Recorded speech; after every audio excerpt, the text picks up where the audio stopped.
gents, the World Cup draw, to run through it one after the other. I think that's now what we want to do, right, in terms of who is playing who. You could see it there on the bottom of the screen, the ticker going along. So to recap it, Group A, Qatar, Ecuador, Senegal, and the Netherlands. Group B, England, Iran, USA, and then one of Wales, Scotland, or Ukraine. Group C, Argentina, Saudi Arabia, Mexico, and Poland.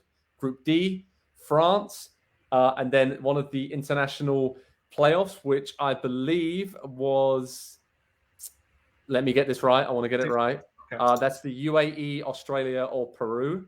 And then that's Denmark and Tunisia. Group E is Spain and then Costa Rica or New Zealand with Germany and Japan. Group F, Belgium, Canada, Morocco, and Croatia. Group G, Brazil, Serbia, Switzerland, and Cameroon. And Group H, Portugal, Ghana, Uruguay, and South Korea. I did lie down after saying that. Of course, you can see it underneath there on the tickers going along. Gents, what's our initial reaction to that draw? Nick Mendola, I want to come to you. What's the toughest group there drawn out? Do we think it is? I think it's got to be Group C, right? In terms of Argentina, Mexico, and Poland. Do you think that's the toughest group?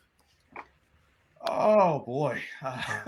Sure I do. No, I honestly, I don't want any part of the Spain, Germany, Japan group. Japan is always a wild card in these tournaments. They're the ones where we know the least. One of those teams we know the least about. So that scares me. I can't. Guys, I'm flummoxed. I can't think about anything other than the United States group. And the thing I keep thinking about is I thought with Berhalter getting them back that they were in a 2-cycle coach situation now. And looking at this group, if they don't get out of the group stage, they are going to have a new coach for the second group. And this, I think the pressure is now absolutely huge, even if it's Ukraine, who I think is the best of the three. I think this was a day that the U.S. isn't just going back to the World Cup, but if they live up to their ability, if they choose the right squad, they should be expected, as Andy said, to finish no worse than second here. And who knows, if the England-U.S. game is last, we should be talking about them going into a game that's must win for the group and the potential to play the second place team from a winnable side. So even if they get out of the group, we're looking at the best group that I think you might want to pick to play in the next round, even though Sadio Mane is lurking there. So I don't know if you guys agree with me, but this was a day that the U.S. and all of the expectations should be no less than getting out of the group. Andy, what do you think about that for the USMNT? Yeah, that draw worked out very well. You've got to be happy with that, right? Yeah, group stage and then round of 16 progression, I think, sets up well. I'm looking at Group G and Group H down at the end, and those are going to be, H is going to be 6 absolutely incredible, highly entertaining games between 4 really good teams.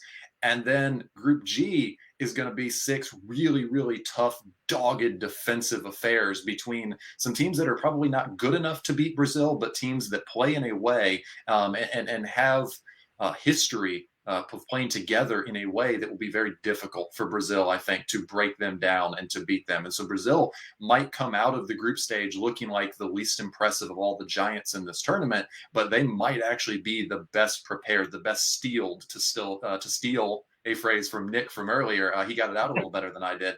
But I think coming into the knockout rounds, they might be the team that has been tested the most during the group stage of those favorites to win this tournament. And so they might come out in a really good position there, because that group with Serbia and Switzerland in there, 2 very good defensive teams. You've got the X factor that is Vlahovic up top.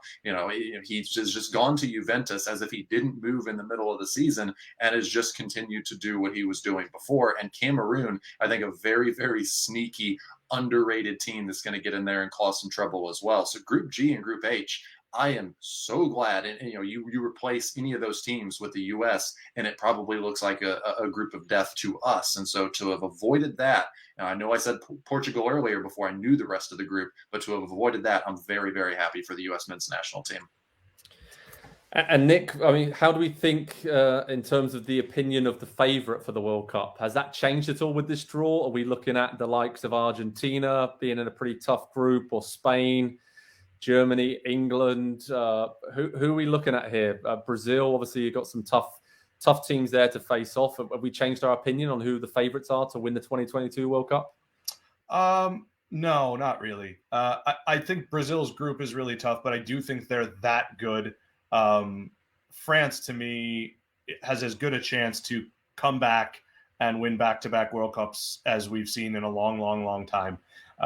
With respect to Denmark, who's a good team, I think most people would expect France to be better than them. Tunisia, and then the Asian CONMEBOL winner. I'm looking at them right now, and it's very difficult for me to see them not being a favorite. And I think you now have to, and I'm not just doing this, Joe, for you. I think you have to put England in the discussion. Yeah. If they win the group, they'll get the second place team to come out of Qatar, Ecuador, Senegal, or the Netherlands. And that's not easy, but I would expect them to be standing after one knockout round. Yeah, I didn't want to say it, but you said it. But I think this draw for England, again, I'm open for ridicule when people can bookmark this video and say no, but that was a very good draw. I'm seeing the reaction from the British media. That was a very, very good draw for them. You can see it there. Group B, England, Iran, USA, and then one of Wales, Scotland, or Ukraine. British derby. I think Brazil will be pretty happy with that draw. I think France generally be quite happy with that as well. And Argentina could probably negotiate that. But I do feel like England did pretty well at that draw and going to finish in the top 2 of that group. And then I think have a pretty favorable route to the last 16. So it's going to be really interesting, guys. So excited for this World Cup now based on the draw. And we're going to have so much more coverage over at Pro Soccer Talk at NBCSports.com later today. And between now and November, when the actual tournament kicks off, I cannot wait for this. It's been Joe, really, really so exciting. Go ahead, Nick. Can I say one thing? I know the producers have a comment ready that I saw. And this goes out to our guy, Handsome Eric. USA fans are the only ones who want an easy road. Top teams don't care who they play. Facts. Oh, alternative facts, baby. Like this is that every team wants the easiest road. And I think you get into cliches here. You have to be very, I don't know.